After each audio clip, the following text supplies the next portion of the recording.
Bonjour et bienvenue sur Les Anges en parlent. Aujourd'hui, j'ai de nouveau invité Claude Mann pour nous parler de la vie sentimentale.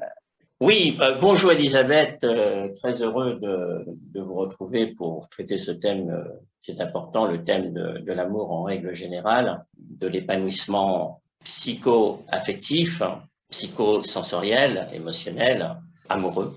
C'est là justement la grande opportunité qui est offerte à l'humanité, c'est d'avoir la compréhension intellectuelle de cette équation de l'amour et d'avoir les outils qui permettent d'atteindre un certain idéal théorique dans l'idée de l'épanouissement dans la relation amoureuse. Alors, comme à mon habitude, j'ai une démarche du cerveau droit. C'est vrai que je me considère comme un créatif culturel, c'est-à-dire que nous n'avons pas un fonctionnement technocratique utilitaire, nous avons un fonctionnement basé sur l'intuition et sur l'intelligence émotionnelle, l'intelligence psychologique, l'intelligence du cœur, et de ce fait, nous échappons aux stéréotypes technocratiques du cerveau gauche, ce qui explique aussi beaucoup d'improvisation dans notre vie de tous les jours. Alors, pourquoi je dis cela? C'est parce que, animé par cette conscience intuitive du cerveau droit, j'ai pour habitude de toujours commencer par le sommet pour arriver à la fin. C'est-à-dire que je commence par la cause avec une ligne directrice, c'est-à-dire partir au niveau des fondamentaux d'une situation pour arriver à comment le gérer et donner du sens.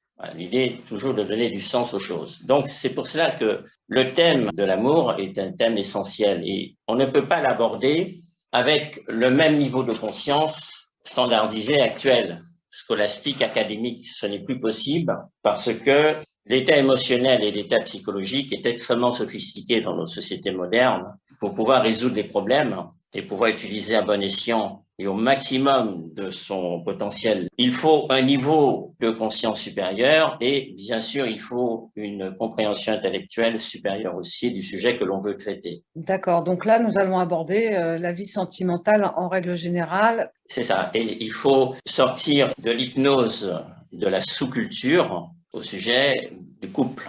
C'est-à-dire que le niveau intellectuel, la compréhension des hommes et des femmes à ce sujet est, disons-le, médiocre, puisque on le voit bien quand il y a une crise qui arrive, aucun des deux n'a en main les leviers nécessaires qui permettraient d'élever le débat et de sortir par le haut. Chacun s'enfonce, s'enfonce, s'enfonce et ça finit par l'implosion. Donc mon objectif n'est pas d'ajouter à ce qui existe déjà et qui finalement est du domaine spéculatif. Je ne suis pas un spéculatif, je suis un opérateur et ce que je propose, ce sont des choses opératives, pratiques.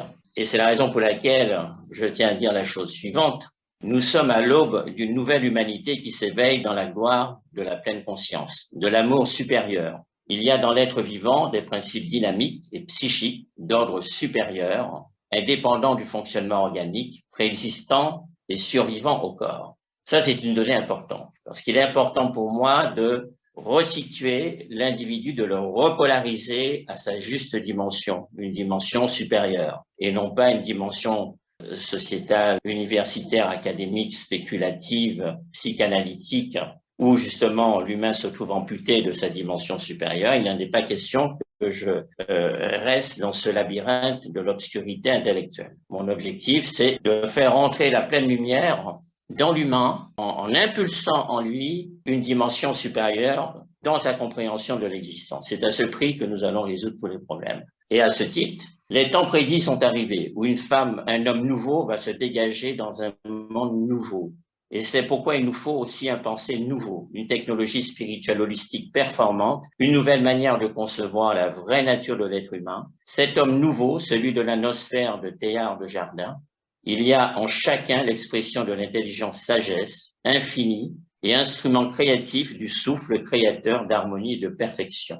Nous devons intégrer dans notre psychologie la loi naturelle universelle cosmique de l'amour supérieur et de la polarité électromagnétique afin qu'elle devienne la ligne directrice dans tous les aspects de notre existence. Si nous voulons qu'elle nous serve à son tour pour nous permettre d'accéder à notre propre sommet intérieur. Les dogmes en vigueur pour expliquer le sens des événements historiques actuels du couple, etc., en tant qu'idées figées, sont dépassés. Ils ne sont plus en phase avec les exigences de notre temps. Comme un habit trop petit, ils compriment l'être ou la pensée et en fin de compte, ils finissent par craquer de toutes parts. Si le modèle du vêtement symbolique doit rester le même, les dimensions doivent varier avec la croissance de l'intellect enrichi par le flux de la superconscience. C'est très important parce qu'on ne peut pas traiter le sujet du couple, de l'amour, de la sexualité avec un paradigme intellectuel arriéré, primitif, qui finalement a conduit ce bois de garage et a conduit l'humanité à l'impasse dans laquelle elle se trouve.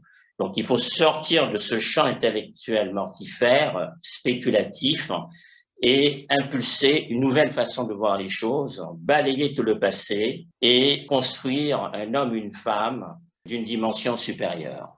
Ce serait les mettre sur le même plan, c'est-à-dire qu'avant on disait que les hommes venaient de Mars et les femmes de Vénus.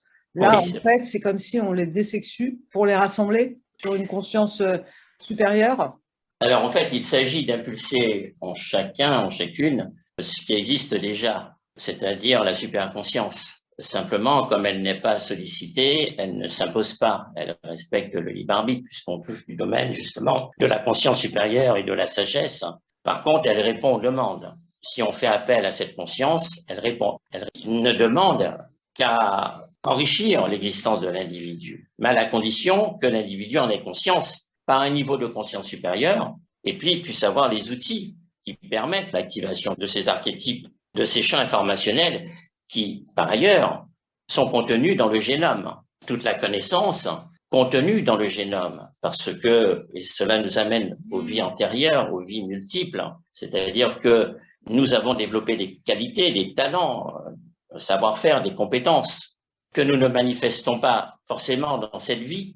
Il n'en demeure pas moins que nous en sommes les créateurs de ces talents, et comme ces talents ne sont pas conscients, ne sont pas conscientisés, ils restent à l'état crépusculaire. Comme c'est le cas, on a l'émotion qui combat la pensée qui combat l'émotion, le physiologique qui est dans un état de stress. En fait, il y a plusieurs sous-personnalités qui se combattent intérieurement. Et cela se traduit par la guerre extérieure. La guerre extérieure, les conflits extérieurs ne sont que le miroir réfléchissant d'un conflit, d'une guerre qui est beaucoup plus profonde, qui est à l'intérieur de soi. Donc, défiler pour un monde meilleur ne sert à rien du tout. Pourquoi? Parce que le Mahatma Gandhi nous a montré la vérité, c'est-à-dire soyez le changement que vous voulez voir se réaliser dans le monde. Quand vous manifestez un acte bénéfique auprès de quelqu'un, au bénéfice de quelqu'un, la personne vous dit « Ah, vous êtes bien le seul, les gens ne sont pas comme vous ». C'est étrange cette phrase, ça m'a toujours étonné. Alors moi je leur dis « Mais attendez, le monde vous réfléchit, votre état intérieur, c'est vous le problème, c'est pas les autres. Les autres ne sont qu'un miroir, pour le pire ou pour le meilleur. » Dans un couple, chacun est le problème. Chacun a le problème parce que chacun réfléchit à l'autre, le problème intérieur. Alors c'est très difficile, hein.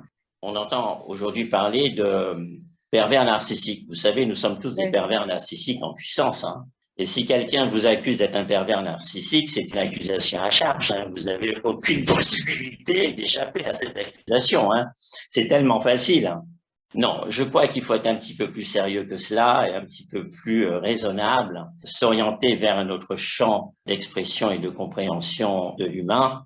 Et on ne peut pas impunément comme ça être dans la position de la victimisation. C'est extrêmement préjudiciable d'être dans la position de la victime. Moi, je propose de sortir de ce champ de victimisation permanente où c'est toujours l'autre le coupable et de rentrer dans une autre dynamique qui est celui de la compréhension supérieure. Le but étant que nous puissions devenir la meilleure version de nous-mêmes. Je voulais citer Jacques Ferber, qui est un enseignant, un chercheur en sciences cognitives. Ce qu'il dit est très important parce que justement, ça permettra d'élever le niveau de conscience intellectuelle de tous au profit du bien commun. Parce que sans une compréhension intellectuelle supérieure de ce qui nous préoccupe, nous ne pourrons jamais sortir de ce paradigme circuitaire, morbide, et qui se traduit par des événements cataclysmiques au moment même où nous parlons. Alors que dit Jacques Ferber? Il dit « L'amour et le désir sexuel sont-ils deux forces différentes? L'une est définie par l'autre ou des forces de vie distinctes. Même si on a de plus en plus tendance à l'oublier de nos jours, il faut garder à l'esprit que la sexualité et l'amour sont liés à la reproduction. Si nos ancêtres ne s'étaient pas désirés, nous ne serions pas là pour en discuter. On peut même dire que les formes amoureuses sont les corrélats psychiques de cette nécessité pour l'espèce de se perpétuer. Et en cela, il s'agit d'un drive puissant, d'une impulsion évolutive fondamentale. Le désir sexuel et amoureux n'est pas un besoin individuel au sens où on en a besoin d'eau et de nourriture pour survivre individuellement. On peut très bien vivre sans sexualité, l'exemple des moines. On peut même vivre sans relation amoureuse. Il s'agit donc plus d'un besoin de l'espèce et du groupe pour se perpétuer. Mais bien qu'il ne s'agisse pas d'un besoin individuellement, chacun vit cette impulsion évolutive comme une pulsion sous la forme de désir et d'amour, alors qu'il s'agit de quelque chose qui nous dépasse, dont la nécessité est au-delà de nous-mêmes. Mais cette impulsion qui nous dépasse n'est pas seulement celle du sexe et du cœur. Il existe aussi un autre désir qui habite certains d'entre nous, que l'on pourrait appeler le désir du spirituel, ce désir de donner un sens à sa vie, en s'interrogeant sur sa présence au monde et sur la possibilité d'une transcendance. Cette impulsion, d'une manière ou d'une autre, notamment sous la forme de religion, a été au cœur du développement de notre humanité. De Eros à Agapé, en passant par Philéia, Aphrodisia. Oui, parce qu'il est important de réveiller les archétypes transculturels qui, justement, sont contenus dans la conscience, dans le génome. Il est important de rappeler les fondamentaux parce que de nature supérieure et intemporelle. C'est la raison pour laquelle ce que dit Jacques Ferber est important. Et il dit la chose suivante. Donc, il parle de Eros, Agapé, en passant par Philéia et Aphrodisia. Pour arriver à son objectif, à satisfaire ses désirs, pour sortir de la matrice hypnotique, de la sous-culture ambiante mortifère et qui rend des individus complètement terrorisés par les événements parce qu'ils ne comprennent pas le sens de ces événements ni ils n'ont les outils en main qui leur permettraient de les maîtriser et d'impulser une autre ligne temporelle où justement il fait mieux vivre. Voilà ce que dit Jacques Ferber. Je vous propose dans cette série d'articles d'explorer 4 visages de l'amour et du désir qui constituent autant de facettes de la relation affective. Savoir les reconnaître et les harmoniser permet de dépasser la demande affective et sexuelle et de vivre l'amour avec un grand A, au-delà de l'amour avec un petit a. Les Grecs utilisaient 3 mots principaux pour décrire l'amour, Eros, Philéa et Agapé. Le premier concerne l'amour passionnel, le second l'amour amitié, ou l'amour vis-à-vis des frères et sœurs, voire des parents et enfants. Et enfin, Agapé, plus connu des chrétiens, qui a été traduit par charité chez les catholiques, où il désigne initialement l'amour de celui dont on n'est ni l'amant ni l'ami, l'amour désintéressé, universel et inconditionnel. Mais à ces 3 formes d'amour, je rajouterai quelque chose qui est très important et qui est lié à l'amour, même s'il est connexe. C'est le plaisir qui était nommé Aphrodisia chez les Grecs, du nom de la déesse de l'amour, de la sexualité. Aphrodite, qui a été nommée Vénus en latin. Bien qu'on l'associe généralement à Eros, l'amour désirant le plaisir s'en distingue pourtant. On peut être dans le plaisir sans avoir de désir. On peut jouir de quelque chose sans le posséder. Mais nous reviendrons dessus lorsqu'il s'agira de dépasser l'opposition Eros-Philéa pour incarner l'amour dans la chair et comprendre ensuite comment une sexualité sacrée est possible. Eros, le plus employé dans notre langue, est aussi étonnamment le plus mal compris, car il a connu une dérive avec l'adjectif érotique. Il associe à une sexualité fantasmée, un peu glamour, ce que les Grecs auraient associé en fait au terme aphrodisia qui désigne le plaisir sexuel. En réalité, il n'en est rien. Eros, chez les Grecs, est le dieu de la passion amoureuse, de l'attraction irrésistible vers celui ou celle que l'on désire. D'une manière générale, Eros, c'est une pulsion de vie qui nous amène à être attirés par l'autre, aussi bien dans son cœur que son corps, quand on voudrait autant qu'il nous appartienne qu'on lui appartienne. Aussi en retour, car l'amour est un désir et tout désir suppose un autre, une altérité. Tout désir est a priori désir de quelque chose qui n'est pas moi. L'autre est fondamental. Eros n'est pas l'amour de soi, mais l'amour de l'autre. Si on succombe à cet amour, Eros pour soi-même, on risque de tomber passionnément amoureux de soi et de vivre la fin de Narcisse, ce personnage de la mythologie grecque qui tombe passionnément amoureux de sa propre image qu'il contemple. Dans les reflets de l'eau, il en est tellement amoureux et il désire tellement son reflet, il succombe tellement à l'amour d'Eros pour lui-même qu'il en meurt. C'est peut-être à cause du mythe de Narcisse que beaucoup ont du mal à s'aimer eux-mêmes pour ne pas tomber dans un amour narcissique. Beaucoup s'interdisent de s'aimer soi-même. C'est là une mauvaise interprétation du mythe de Narcisse. Il ne s'agit pas de tomber passionnément amoureux de soi au mépris des autres et de la vie, mais de s'aimer au sens de philéa tourné vers soi, c'est-à-dire en prenant soin de soi. S'aimer, alors, consiste à essayer de satisfaire soi-même ses propres besoins, surtout s'il s'agit de besoins infantiles qui viennent de l'enfance sans aucun jugement, tels que être rassuré, tu ne seras pas abandonné, je suis là, considéré, reconnu, adoré, choyé comme un enfant peut l'être par ses parents. Il ne s'agit pas d'amour Eros qui conduit au narcissisme, mais d'amour philéa, tourné vers soi, et pas non plus d'amour propre qui est lié à l'ego. Eros est vécu pour beaucoup comme l'incarnation du mythe de la quête de sa moitié, raconté par Aristophane dans Le banquet de Platon. Dans cette histoire poétique, Aristophane conte l'histoire de cette humanité des temps anciens, où chacun était un androgyne, mi-homme, mi-femme. Il y en avait qui avaient 2 corps masculins et d'autres 2 corps féminins, avec 2 têtes et 4 bras. Ils étaient magnifiques, dit Aristophane, et complets. Et cette complétude leur donnait une force prodigieuse qui leur procurait une audace incroyable, au point de vouloir escalader le ciel pour devenir l'égal des dieux. Zeus en prit ombrage et punit ces humains archaïques en les affaiblissant. Il les coupa en 2, du haut en bas, et ils se séparaient en 2 moitiés, l'une mâle et l'autre femelle. Mais étant ainsi amputés de leur autre moitié, les humains cherchèrent cette autre moitié pour la rejoindre et s'unir à nouveau. Voici l'origine de ce mythe qui décrit de manière poétique comment les êtres humains sont passés de l'unité à la dualité et la raison pour laquelle chacun recherche à retrouver sa moitié, sa flamme jumelle, comme on dit dans les cercles spirituels. De ce fait, d'après ce mythe, nous sommes condamnés à rechercher notre moitié pour retrouver cette complétude originelle, en étant homme ou femme. Je ne suis qu'une moitié d'humain, un être incomplet, et tout me pousse intérieurement à retrouver cette moitié.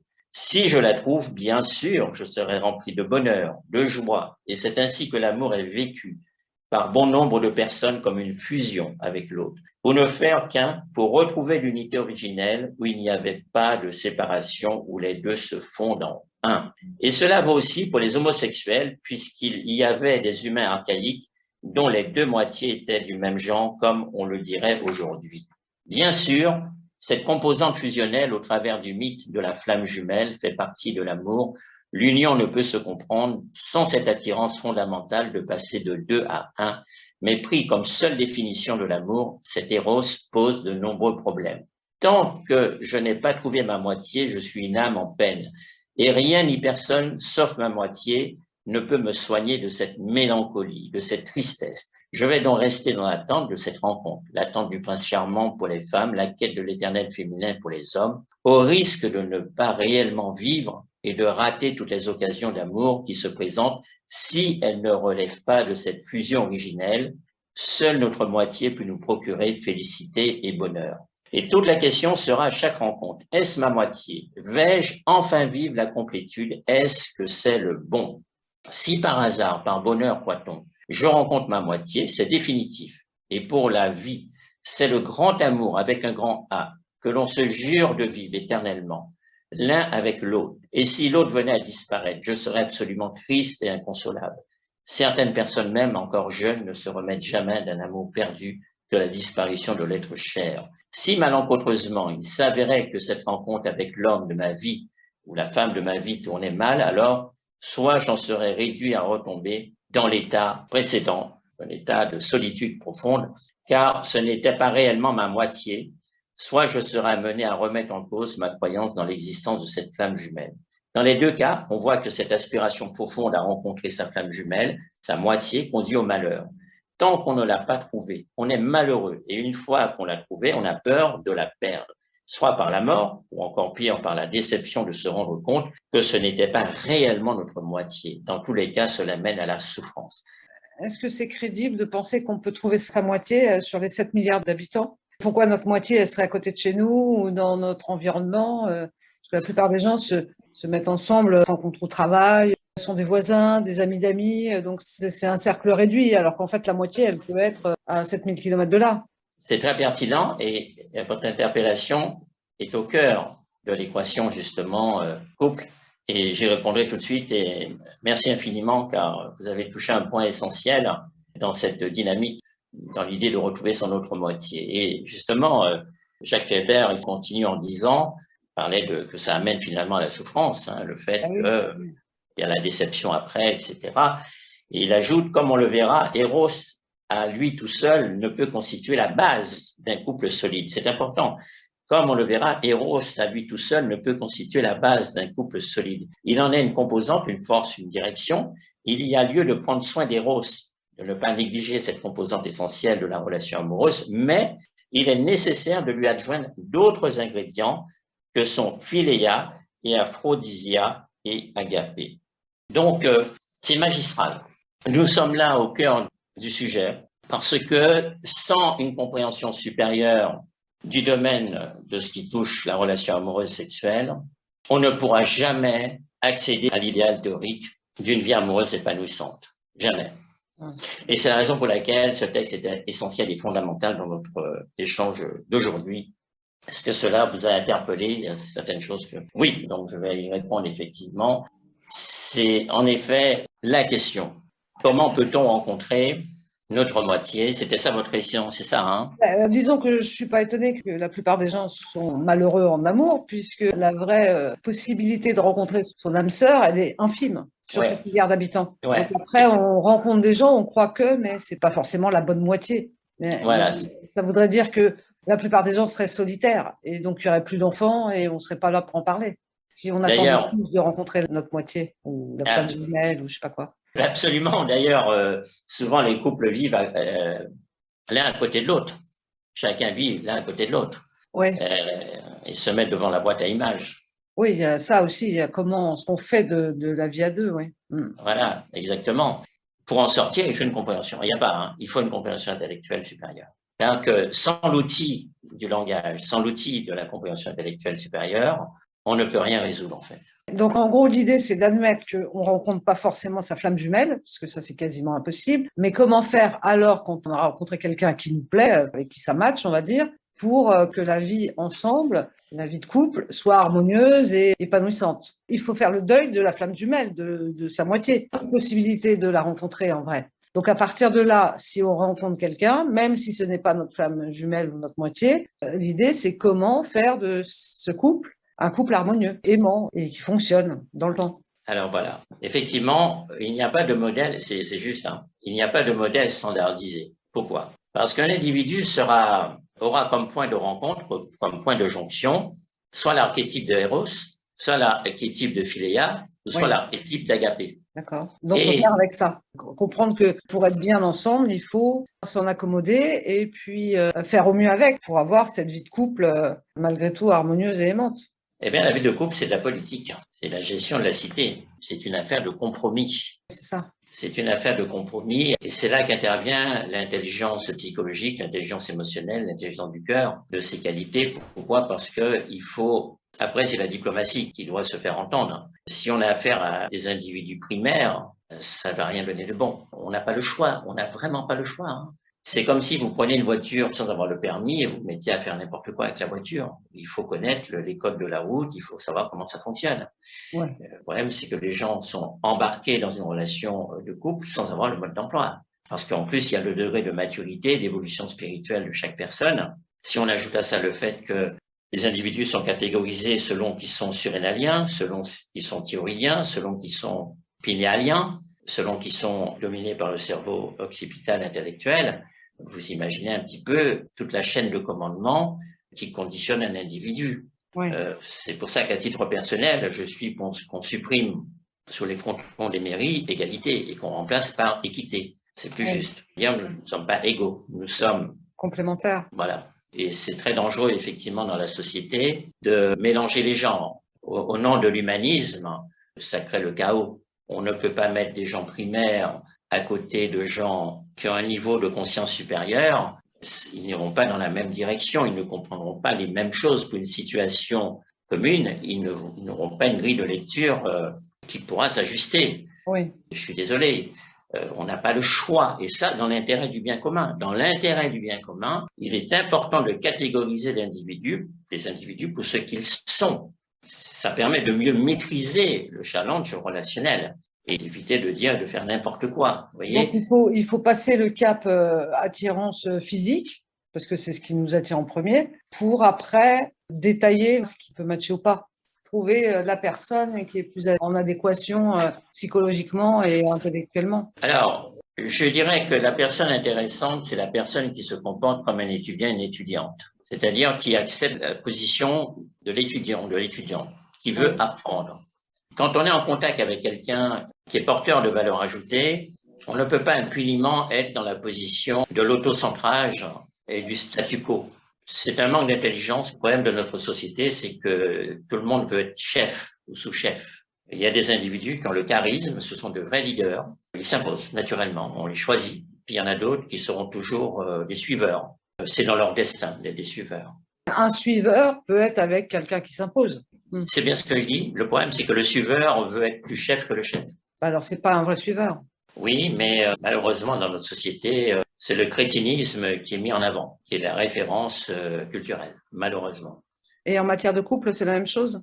En matière de couple, je crois que les hommes et les femmes manquent terriblement de la compréhension intellectuelle qui s'impose, c'est-à-dire qu'il y a un manque d'éducation, on le voit bien, il y a un manque de connaissances, et c'est pour ça que ce que dit Jacques Ferber est formidable, est extraordinaire, parce que ça permet justement d'accéder à une compréhension, justement, qui plonge ses racines dans les profondeurs du temps, des âges, et qui fait appel aux archétypes, c'est-à-dire Eros, Philéa, Agapé, mais encore une fois, à condition de le manager avec une conscience supérieure.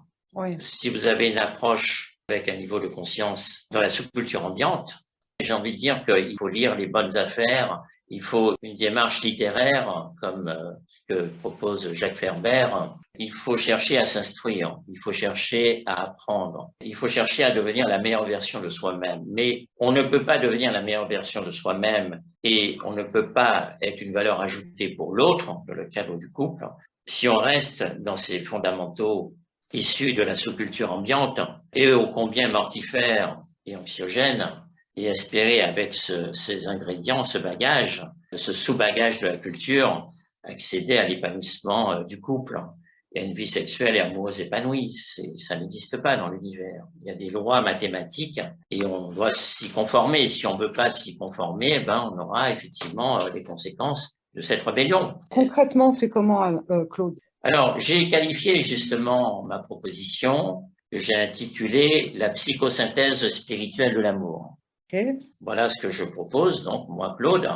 Qu'est-ce que la psychosynthèse spirituelle de l'amour? Rappelez-vous que vous êtes en contact avec quelqu'un dominé par le cerveau droit, donc le cerveau intuitif. Vous n'êtes pas en contact avec un technocrate qui serait capable de gérer un dépôt de marchandises. Voilà. Donc ce que je dis est l'émanation intuitive de la transcendance. Je puise mes racines dans la dimension transcendantale. J'utilise le cerveau gauche uniquement pour mettre en forme, pour objectiver. Oui. Parce que je prétends impulser la civilisation de demain. Je fais partie des créatifs culturels et nous avons pour vocation de mettre en place les structures de l'humanité de demain. Voilà. Donc il n'est pas question pour nous de répéter ce qui a déjà été dit et d'ajouter encore une couche. Non, on voit bien que ça ne donne aucun résultat de valable. Alors, qu'est-ce que c'est que la psychosynthèse spirituelle de l'amour? C'est une science de l'énergétique spirituelle. La psychosynthèse spirituelle ou métaphysique active enseigne une méthode simple et rationnelle et consciente, la science de la psyché ou mentale universelle de l'amour source, pour utiliser la co-créativité spirituelle par la pensée d'harmonie. Cette science du mental universel de l'amour source, comme toutes les sciences, peut et doit unir tous les humains, croyants et non-croyants, par la foi, dans la puissance de l'amour et la perfectibilité humaine par l'unique instrument de progrès, la pensée juste et d'harmonie. Ce narratif est très important parce que justement, il vient s'arrimer au texte de Jacques Ferber. Pourquoi? Parce que là, je vais traiter plus de la dimension transcendantale, mais les deux sont complémentaires. La dimension transcendantale est importante quand on veut parler de ce sujet. Laissons à chacun le soin de choisir sa façon particulière d'adorer la puissance de l'amour source, mais reconnaissons-nous pour ce que nous sommes réellement, l'instrument créatif et co-créatif de la créativité cosmique du mental universel de l'amour source. Entrer dans la conscience de vérité, c'est changer le monde. La transfiguration de la conscience individuelle entraîne la transfiguration de la conscience collective de l'humanité. Grâce au principe de la réalité du champ de force électromagnétique individuel qui crée cette interconnectivité entre les individus, d'où l'action-réaction entre tous. Telle est la seule véritable révolution-évolution, celle qui maintenant doit être entreprise simultanément par le plus grand nombre possible d'êtres qualifiés. La paternité divine, dont l'amour divin est le motif, est le but et la raison d'être de l'humain dans cet univers. Cette activité d'amour est dirigée vers l'homme, car l'homme en est issu. Mais elle n'est pas seulement dirigée vers l'homme, elle est aussi latente en l'homme. Hélas, l'attention de l'homme a été si longtemps tournée vers d'autres intérêts qu'il a oublié l'existence même de cette activité d'amour divin. Alors, parce que cette activité du mental universel de l'amour source n'agit plus en lui, l'homme ne se sent plus le résultat de cette activité. Il n'arrive plus à faire l'expérience révélatrice de lui-même comme fils et fille du grand tout. Et parce que cette expérience lui manque, il se trouve dénué de tout ce qui appartient au royaume de l'esprit. C'est pour cette raison que quand l'équation de la sexualité primaire n'est plus opérationnelle dans la relation utilitaire du couple, eh bien celle-ci se disloque et ensuite l'ego, parce que orphelin de sa source du mental universel de l'amour source, attribue cet état de fait à tout et à n'importe quoi comme toujours.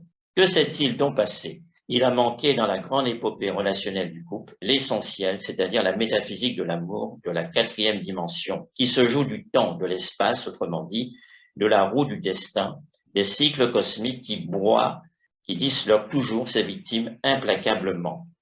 L'humain voit s'ouvrir 3 routes semées d'embûches, ou bien le déchaînement des pulsions physiques et sentimentales, une tornade, un défoulement psychanalytique dans lequel la chair et le cœur s'exaltent de concert, ou bien la transfiguration tantrique que tente l'humain voulant changer le corps en esprit. Enfin, la sublimation ascétique par laquelle l'homme renonce à toute approche sexuelle et transmute sa virilité en transcendante énergie. Dans ce domaine, l'initié ou l'initié choisit la voie qui convient au degré de puissance rayonnante intérieure de son essence profonde d'amour source.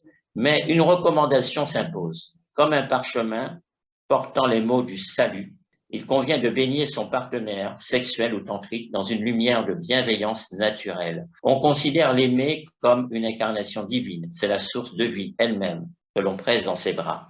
Pour l'homme, la femme s'identifie à Ève du jardin de gloire, avec ses visages ravissants, Uranie, Ishtar, Lakshmi, Shekinah. Pour la femme, l'homme se confond avec l'Adam cosmique, le Dieu aux 1000 faces, Krishna, Osiris, Jésus, l'être suprême. Les craintes sexuelles deviennent messes d'or, où chantent les orgues de l'illimité. Mais pour atteindre à ce sublime de l'idéal théorique, il reste l'idée incorruptible, intemporelle sur la montagne de la connaissance aux flammes sublimes. Quelle est donc la nature de cette idée? Une substance éternelle qui sert de modèle aux choses éphémères, un phare inextinguible sur les mers toujours agitées du destin, le mental universel de l'amour, source de la 4e dimension. C'est la 4e dimension de l'amour qui est l'essence de toute chose. Quand le couple baigne en permanence dans le rayonnement revigorant du mental universel de l'amour source de 4e dimension de l'éternel présent, il peut ainsi se soustraire automatiquement de la temporalité mortifère de la 3e dimension, qui a souvent pour conséquence d'altérer les liens de départ. Car justement, il s'avère que la longueur du temps de la 3e dimension ne peut se concilier avec la nécessité impérieuse d'une relation sentimentale épanouissante et sécurisante dans le temps. La liberté au sein du couple, sans conscience, n'est que ruine du couple, à court ou à long terme. C'est la raison pour laquelle le couple heureux, c'est quand leurs horloges rythme sont synchronisées sur la même fréquence du mental universel de l'amour source de la 4e dimension, dans un mouvement synchrone, permanent, attractif et pérenne, grâce à la libération des freins moteurs de la 3e dimension. Le couple de la 4e dimension, c'est la possibilité de pénétrer pour celui-ci dans le champ quantique de tous les possibles du mental universel de l'amour source. Cette source a pour fonction, vocation, de créer un espace bulle afin de sanctuariser le couple. C'est-à-dire que la notion de l'amour, de la sexualité, relève du domaine magique, du domaine de la transcendance, et non pas dans le domaine psychanalytique, spéculatif, finalement, qui conduit dans une impasse intellectuelle. Il faut que les deux personnes soient dans cette optique. Une personne toute seule dans un couple peut arriver à obtenir cette harmonie ou pas? C'est une vraie question et le problème, il est de taille parce que le niveau culturel ambiant est basé sur des principes instinctifs primaires issus du subconscient, le cerveau limbique. Oui. Mais si on part du principe que la phrase de Gandhi, hein, soit le changement que tu veux Que voir, tu veux se voir, se réaliser, ouais. une personne dans un couple pourrait y arriver. Si elle fait le changement pour elle, du coup, ça doit peut-être se répercuter sur le partenaire. Alors, ce serait l'idéal, hein. Ouais. Ce Non, serait ça marche l'idée. pas comme ça. Si, ça peut, enfin, très embêtant parce que c'est une question qui est essentielle, hein. C'est une question qui est essentielle. Si Eros est à la manœuvre, le ou la partenaire peut faire l'effort d'apprendre. Ouais. Si les liens magnétiques de Eros viennent à sauter, Ça marchera pas. il ou elle ne sera pas intéressé. Donc, il y a quand même des failles dans la phrase de Gandhi, hein. Disons que dans la phrase de Gandhi, c'est holistique, il y a de multiples facettes, hein, et il y a plusieurs grilles de compréhension, en fait. Ce n'est pas une phrase fermée, c'est une phrase ouverte, en fait, hein, qui donne accès à tous les possibles. D'accord. C'est-à-dire, c'est l'idée de devenir la meilleure version de vous-même, devenez le changement que vous voulez voir se réaliser dans le monde. Effectivement, reste après à trouver les moyens intellectuels et les outils qui permettent de devenir cette meilleure version. Et là, le vrai problème, Elisabeth, c'est l'ignorance, hein. Oui. C'est l'ignorance, en fait. C'est ça le mal absolu, c'est l'ignorance, hein. Et rappelez-vous ce que disait Jacques Ferber. Il disait qu'il y a plusieurs ingrédients qui font le couple. Oui. Il y a Eros, mais il y a aussi tout le reste. Alors, comment résoudre cette équation que vous avez soulevée? Moi, je propose la chose suivante, et ça va répondre directement justement à ce que vous venez de dire tout à l'heure. Comment faire pour trouver le ou la personne? Oui. Alors, à partir du moment qu'on est équipé de cette compréhension intellectuelle, des archétypes, etc., qui nous constituent, hein, c'est notre culture, hein, eh bien, là, il faut se concentrer et demander, évidemment, la rencontre de la partenaire ou du partenaire qui est le mieux pour nous. Oui. Voilà. Sans donner de détails, parce que, en fait, c'est dans les mains de la puissance suprême. Oui, sans dire je veux qu'il soit grand, brun, c'est ça. Rouge. Exactement. Et rester disponible, en fait, parce que... Attentif, peut-être. Et attentif, oui, exactement. Oui, voilà, tout à fait. Tenir compte des signes du destin. Ouais. Et justement, je profite pour dire une chose, c'est que bien souvent, l'ego a créé un scénario et toutes les opportunités qui vont se présenter à l'ego, ben, l'ego va pas saisir des opportunités parce que ça correspond pas au scénario qu'il s'est imaginé. Il a élaboré, ouais. Il a élaboré, voilà, c'est ça le problème. On fait la demande, mais de manière à supprimer toutes les images qu'on s'est faites au sujet du partenaire idéal. En fait, il faut laisser les opportunités bonnes pour nous et qui correspondent pas forcément à tous les critères. Oui, parce que le partenaire qu'on s'imagine, il est coloré par le prisme du milieu ambiant, du conditionnement culturel, ethnique. Ouais. Et je vais dire un terme tout bête, c'est un piège à con. Ouais. Mais après, il y a des choses sur lesquelles on ne peut pas faire l'impasse. Je ne sais pas, par exemple, je fais 1,80 m et je ne veux pas sortir avec un homme qui fait 1,55 m. Il y a des gens qui ont ce genre de frein. Vous avez des chefs d'État qui ne sont pas très grands en taille, mais ils ont un tel charisme que leur petite taille est transcendée. Oui, mais en même temps, ils sont chefs d'État, ça donne un charme. Non, vous avez des chefs d'État qui donnent à la fonction du sens et du charisme. Et vous avez des chefs d'État qui n'incarnent pas la fonction, mais qui n'existent que par la fonction. Et dans les deux, il y a une différence. Donc, ça veut dire que même si la personne, il y a vraiment un critère où jusqu'à présent c'était rédhibitoire, il faut passer outre. Il faut passer outre parce que imaginez que cette personne réponde aux fondamentaux archétypaux syntoniques avec les vôtres et ne soit pas de la bonne taille. Le destin va vous dire, vous choisissez une vitrine d'exposition, de représentativité, dit de bord la société du spectacle, ou vous choisissez votre intérêt supérieur. C'est ça que le destin va vous dire. Donc effectivement, il y a des gens qui sont avec d'autres dans un état de représentativité permanente et d'exhibition indécente. Mais après, ça peut aller au-delà. Je parlais de la taille. Parce que la taille, ça peut être quelque chose qui sécurise une femme, la taille de la personne. Donc, si elle a l'impression que c'est elle qui va sécuriser. Mais le truc rédhibitoire, je sais pas, hein, peut-être qu'une femme, elle supporte pas les hommes qui n'ont pas de cheveux, ou j'en sais rien, qui sont trop costauds, ou trop minces, Alors, et elles se sentent pas faire l'amour avec eux. Ça peut être un frein. Mais vous suggérez de passer outre si c'est la bonne personne. alors, effectivement, vous touchez un point essentiel qui m'amène à répondre, hein, bien sûr, directement, hein, car les questions pertinentes qui émanent de vous sont des questions que tout un chacun se pose, hein. Ouais. Alors, il faut bien comprendre que la prise de décision de vivre en couple, à partir d'un socle commun sensoriel de troisième dimension, esthétique, ne commence pas, ne finit pas à partir d'une simple équation psychobiologique esthétique, mais c'est surtout et uniquement une réalité de l'ordre d'une haute portée psychotranscendantale magique. C'est ça la relation. Le couple, c'est une relation magique. Car en effet, il y a en jeu la mise en mouvement de force d'une puissance phénoménale du feu nucléaire du sacrum sexuel. Voyez le miracle de la fécondation, de l'orgasme, qui s'y aventure sans le bon mode d'emploi, se voit anéanti dans tous les sens du terme, dont tact. C'est pour cela que la science de la psychosynthèse de l'amour que je propose, moi Claude, a pour vocation de révéler la nature secrète des mécanismes qui créent sur le plan de la troisième dimension le lien de l'attraction au sein du couple. Il s'agit du champ aurique électromagnétique ou électro-aimant, bioémotionnel et biocompatible qui permet l'union des deux partenaires en les attirant magnétiquement, puissamment l'un vers l'autre, permettant ainsi à leur impulsion psycho-hormono-émotionnelle à prendre forme dans le plan de troisième dimension. Eh bien, suite à l'usure du temps de troisième dimension ou d'autres circonstances ou des deux combinés, ce lien électromagnétique finit par s'affaiblir, se dévitaliser pour entrer dans un processus que l'on appelle l'inversion de phase. Il faut bien comprendre, il s'agit du champ électromagnétique aurique des deux partenaires qui s'est inversé, créant ainsi non plus une puissante attraction magnétique mutuelle, comme le feraient deux aimants polarisés qui se font face à face, mais une puissante répulsion qui prend forme chez un des deux partenaires vis-à-vis de l'autre ou chez les deux en même temps. Ceci pour plusieurs raisons, soit des chocs traumatiques, des pensées de jalousie extérieure, la sorcellerie, des zones géopathogènes, la pollution électromagnétique, certains aliments toxiques, la présence dans l'environnement de personnes mauvaises, à l'aura sombre et bien d'autres choses encore.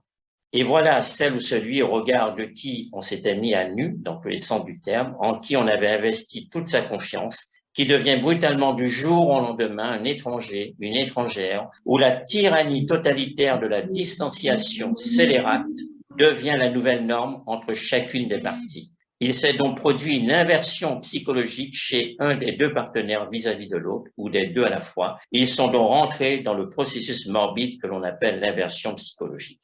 Seule une compréhension d'une très haute portée psychomagnétique au sujet des liens mystérieux qui fait le couple, mais qui peut aussi le défaire, peut permettre à l'homme, la femme de se soustraire de la terreur du piège, de la sous-culture ambiante du couple machine inversé, vampirique, inconscient de la contre-initiation sexuelle de troisième dimension, réduit à sa plus simple expression en tant que ressource humaine utilitaire jetable pour chacune des parties de l'une vis-à-vis de l'autre. C'est en identifiant la nature des vrais leviers occultes qui mènent le monde et qui existent dans une autre dimension, autre que celle à laquelle on croit qu'ils appartiennent, à savoir celle de la troisième dimension, où d'ailleurs se déroulent les opérations terrestres du couple en devenir, que l'on peut franchir un saut quantique d'évolution décisive pour aller vers le couple tantrique télépsychique, ultra-sensitif, sensuel et ultra-conscient, émanation de la loi naturelle d'un genre nouveau. L'objectif et la nécessité de choisir absolument cette voie initiatique du tantrisme métaphysique de l'amour, c'est justement pour que la relation du couple ne soit plus jamais assujettie et ne s'épuise par le frein moteur de la tyrannie de l'empire des sens anarchiques, de troisième dimension régnant en maître.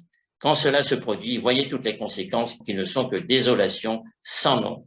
Et comme le dit ce proverbe qui nous vient du fond des âges, qui vit uniquement par et pour la chair périra par la chair. Qui vit pour et par l'esprit renaîtra de ses cendres et connaîtra la vie éternelle. L'enjeu, c'est bien sûr la montée en puissance et l'expansion du champ informationnel de la conscience de l'être qui se tient silencieusement à l'intérieur de l'armure égotique fossilisée de troisième dimension. Cette armure égotique de troisième dimension a pour vocation de s'affiner afin de devenir une interface de lumière pulsant à son tour, l'amour source dans l'atmosphère intime, sanctuarisée du couple tantrique, mais aussi dans l'espace social. Seule l'équation du mental universel de l'amour source de quatrième dimension, en tant que ligne directrice transcendantale, dans le management du couple tantrique électromagnétique complémentaire, peut le protéger de la technocratie, de la terreur du totalitarisme utilitaire à géométrie variable, de l'empire marchand des sens vampiriques institutionnalisés. Le sexe est la plus grande force magique de la nature. En lui agit une impulsion qui tient du mystère de l'un. Même quand, dans les rapports entre hommes et femmes, presque tout se dégrade dans des embrassements, s'effrite et se disperse dans une sentimentalité fade et idéalisante, ou dans le régime habituel des unions conjugales socialement autorisées, l'attraction du sexe subsiste encore dans bien des exemples. C'est là le véritable fondement de l'importance de l'énergie nucléaire contenue dans le sacrum sexuel et que n'égale aucune autre impulsion. Cette énergie vitale sexuelle en marge du flux de l'amour source est devenue un instrument énergie régressif qui a créé le mirage de la crypto-pornographique, de toute la littérature sexologique, érotique, comme aussi de tant d'ouvrages qui voudraient être des œuvres de vulgarisation et servir de guide pour une activité sexuelle épanouie. Le résultat de cette déviation a créé l'homme et la femme modernes, surrénaliens, dominés par le cerveau limbique, et du cerveau gauche, limité à la matérialité, à la psychologie, au physiologique, à la psychanalyse, à la sexologie, au biologique, étranger, à toute activation des valences et des possibilités transcendantales supérieures du sacrum sexuel.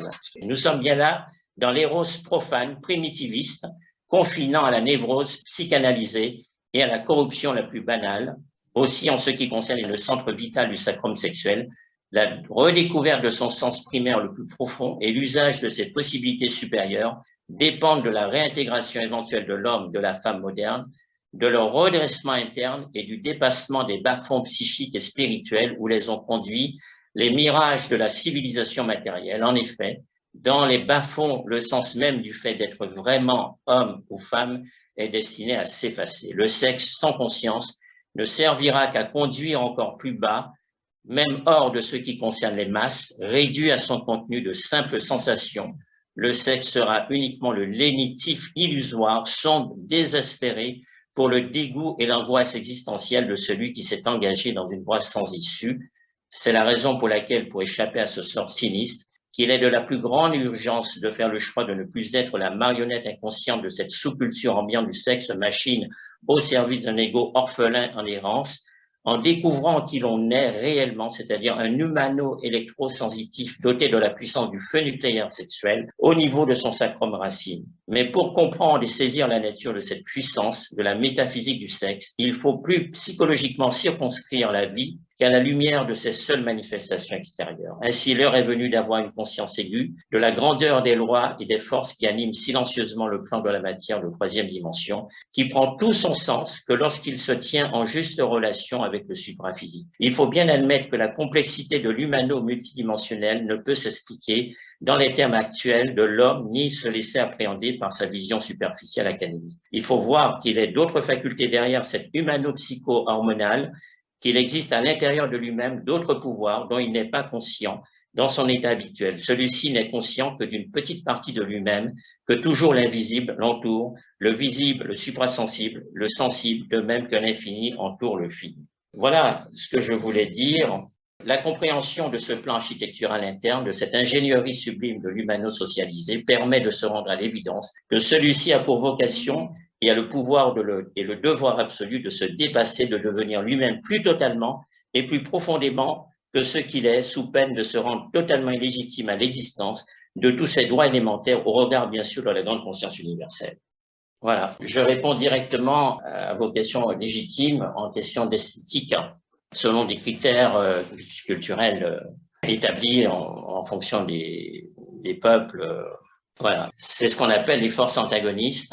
Vous avez bien fait de citer cet aspect des choses, je le voudrais comme ci, je le voudrais comme ça, mais justement, ça répond à des critères de troisième dimension, à une sous-culture ambiante, et qui n'a absolument rien à voir avec le sommet de l'amour et de la sexualité, parce que effectivement, quand on a une compréhension de l'excellence au sujet de ce que c'est que la sexualité, de ce que c'est que l'amour, parce que les deux ne sont pas, n'ont absolument rien à voir, et justement, il y a un abus de langage. Quand on dit amour, on inclut cette dimension de la sexualité alors que ça n'a absolument rien à voir. Et là, à la lumière de ce que je viens de dire, vous voyez bien que l'amour, elle est issue de la quatrième dimension. c'est une dimension transcendantale.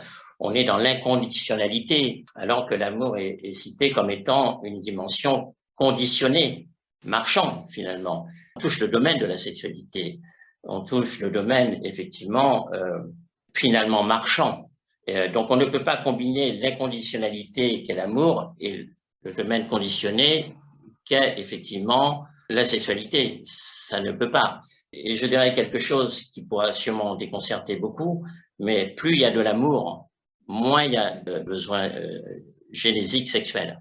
Parce que, effectivement, si la sexualité génitale occupe autant l'humanité actuelle, c'est dû à la carence, c'est une compensation due à sa rupture avec la source de l'amour de la quatrième dimension. Et c'est pour cela que la pornographie a pris l'ampleur qu'elle a pris, parce que justement, c'est l'extrême opposé de l'amour de la quatrième dimension. Et vous voyez, à la lumière de ce que je viens de dire, le sexe ne conduira jamais à l'épanouissement. Au contraire, ça sera une source d'épuisement et de vampirisation, dès lors qu'il n'est pas piloté par la quatrième dimension de l'amour. Et c'est pour ça que j'ai voulu donner à l'amour, à la sexualité, une dimension transcendantale pour changer complètement le paradigme et sortir définitivement du stéréotype du partenaire, de la partenaire idéale, qui est une construction de fiction, en fait, qui ne répond pas. En gros, la sexualité, c'est pas le ciment du couple, comme on le dit souvent, mais c'est plutôt l'amour inconditionnel qui serait le ciment du couple.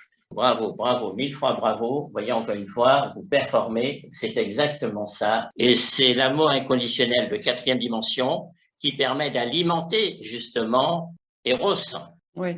Et voilà, si Eros est autocentré dans le couple, c'est un épuisement, c'est une vampirisation. Et quand on a épuisé cette sève magnétique, eh bien, qu'est-ce qui se passe? Les polarités s'inversent et on passe de l'attraction à la répulsion, puisque nous sommes des électroaimants. Nous sommes faits de magnétisme, d'électricité, et nous avons les deux polarités. Nous sommes des électroaimants. Donc, comment expliquer que celle qui nous disait « je t'aime », tu es ma seule raison de vivre, etc., du jour au lendemain se comporte comme un étranger, comme une étrangère. Que s'est-il donc passé? Je suis désolé. Oui. La seule explication, c'est l'explication électromagnétique. Les polarités se sont inversées pour de multiples raisons, évidemment. Et à ce moment-là, Eros ne peut plus jouer son rôle. Il ne peut plus jouer son rôle. Tout le reste tombe à l'eau, quoi.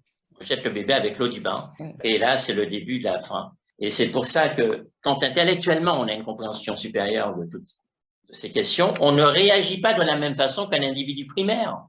Pour une même situation donnée, si on a la connaissance, on va réagir intelligemment. À côté d'un individu qui est caractérisé par le crétinisme, celui-ci sera primaire. Il va élever le ton, il va menacer, il va frapper. On sait très bien, quand les mots M-O-T-S viennent à manquer, c'est la violence qui prend le relais. Pourquoi il y a tant de violence? Parce que l'outil du verbe vient à manquer aux individus. Et c'est pour ça que j'ai voulu, par rapport à ce sujet important, apporter effectivement une valeur ajoutée intellectuelle qui nous sort effectivement du labyrinthe de la psychanalyse, qui finalement a son rôle et a sa raison d'être, bien sûr, mais il ne faut pas se limiter qu'à ça. Il ne faut pas circonscrire l'humain qu'à une donnée spéculative et parfois idéologique. Bon, voilà, il faut aussi le connecter à sa dimension transcendantale éternelle afin d'avoir une vue d'ensemble. Et c'est équipé de ce matériel que l'on peut commencer à construire une vie épanouissante. Merci Claude d'avoir donné votre point de vue sur la relation sentimentale et ce qu'on doit changer pour la faire durer. Et à très vite pour une autre capsule. Merci et à très bientôt.